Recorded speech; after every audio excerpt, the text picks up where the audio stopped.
Hi, I'm Kate Lovett. I'm the Managing Director of H&H Accredited Training. We've put together today some information on your qualification that you are studying with us, and we'd like to share with you a few tips and tricks and some things about the course that you're enrolled into.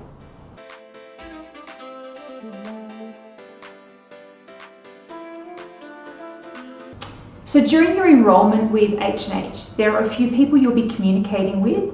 So it starts with our enrolment team. They'll get you through the first process. Then you'll be introduced to a coordinator who assists you throughout your whole course with your paperwork, any questions you have regarding your units of study, and any times you want to book in with your trainer to come into the college. And then there's your trainer. So your trainer is available to you via SMS, phone call, email, Zoom sessions, team sessions. We have one-on-one appointments at the college, and you can organise a time with the coordinator and the trainer to come and see your trainer between Monday and Saturday.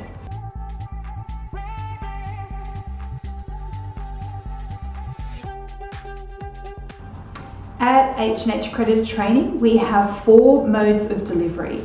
The first one is classroom. You can attend between Monday and Saturday. We have classes running here at the college in Granville. The second one is traineeship. So for people that have just entered employment on site in a job that we have all the qualifications here for, we can pop you into a traineeship, so earn while you learn. The third one is online studies. We have a campus portal. On that portal, you receive all of your learning material, all of your assessments, and you complete all of that online with the guidance of your trainer.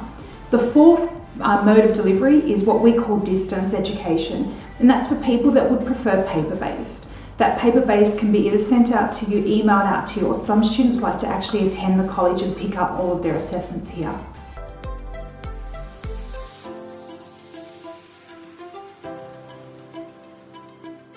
All of our qualifications are structured in a way that you complete your theory components first and then your work placement. So that means that you ease into the course with gaining all of the knowledge that you need to be able to prepare you for the on-site skills. So the on-site skills, the coordinators and the trainers will go through with you so you know exactly what subjects you're doing when, but basically each of our courses are theory and then go into practical.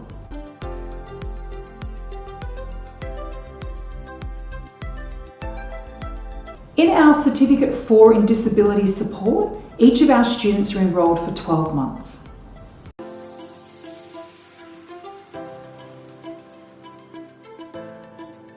The Certificate 4 in Disability Support has 10 units of competency.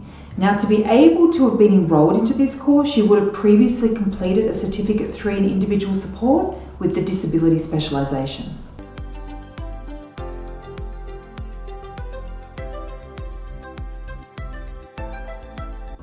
So sometimes you may have completed previous qualifications or statements of attainment with other colleges, which means that you might be eligible to apply for a credit transfer.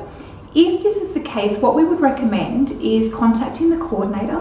They will then ask you to complete a credit transfer form. We need to verify it from the other college, and then when it becomes approved and verified, we then apply that to your enrolment.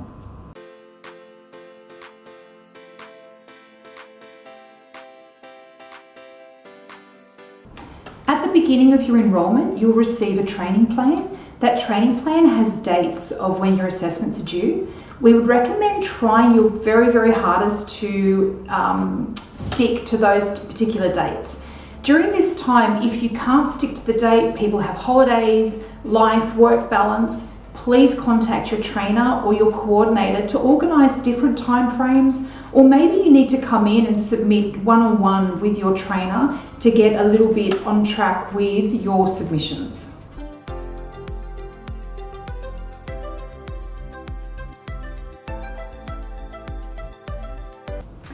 Most of our qualifications here at H&H have a work placement component. The hours are set by the training package rules. What will happen is your coordinator and your trainer will let you know the amount of hours that need to be completed, as well as a logbook on site. Now, for some people, they're working in the industry already. that's fine. What we need to do is we need to get a little bit of paperwork from you just to approve it, to make sure that we've got the right industry, that it's aligned with the qualification you're doing. We'll send you out the paperwork, we'll organise the placement if it's necessary, and we'll also send you out the logbook that needs to be completed. Your coordinator and trainer will organise all of this.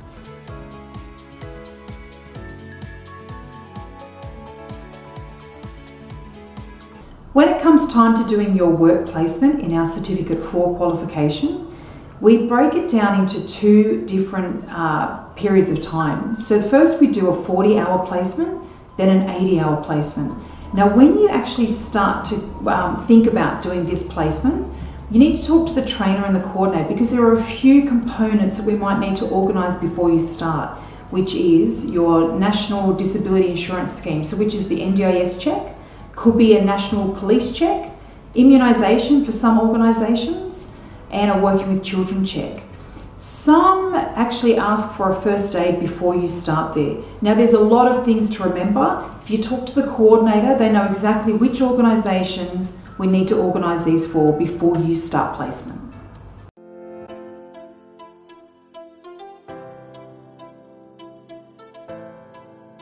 So we've got three components you need to have completed before you start your work placement at H&H. We need to make sure you've got all your theory subjects completed. Then we do what we call a Memorandum of Understanding, an MOU. That's an agreement between your work placement, H&H, and you, the student. It allows us to make sure that the work placement have all of your dates, your full name, and the qualification you're studying. The third part is an induction. Each of our trainers and coordinators will communicate with you to make sure you're completely ready to start your work placement.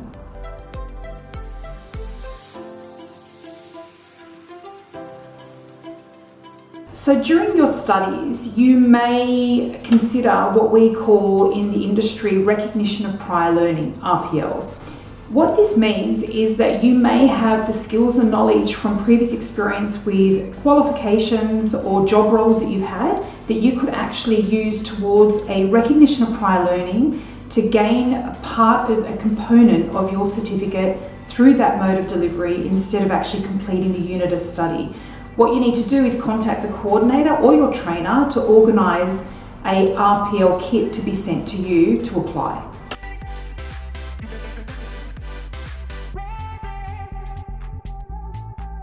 What happens next when you've finished all of your theory, all of your work placement, if that was included in part of your qualification, is that you're waiting on your certificate issuing. At the college, we take extra precaution to make sure you have everything you needed during your qualification. So after we've completed a thorough file audit, we issue your certificate. You can expect your certificate upon completion of every component of your studies within 28 days.